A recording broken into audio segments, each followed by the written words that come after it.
இந்தியாவில் அதிக கடன் வாங்கிய மாநிலங்களில் தமிழ்நாடு முதலிடத்தில் இருப்பது நிதி ஆயோக்கின் புள்ளி விவரங்களில் தெரியவந்துள்ளது.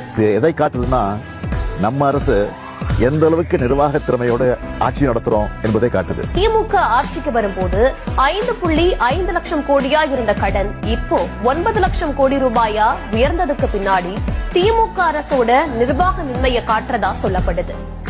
அவங்க 10 ஆண்டுகளை செய்ய முடியாதத நாம 4 ஆண்டுகள்ல செஞ்சு காட்டியிருக்கிறோம். தமிழ்நாடு அரசோட கடன் 9 லட்சம் கோடி ரூபாயை தாண்டி இருக்குங்கிற நிலை கவலை அளிக்கிறதா விமர்சனங்கள் எழுப்பப்படுது.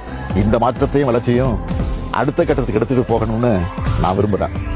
தமிழ்நாட்டின் கடன் அதிகரித்திருப்பதுதான் சமீப காலமாக அரசியல் வட்டாரங்களில் பேசுபொருளாக உள்ள விஷயம்.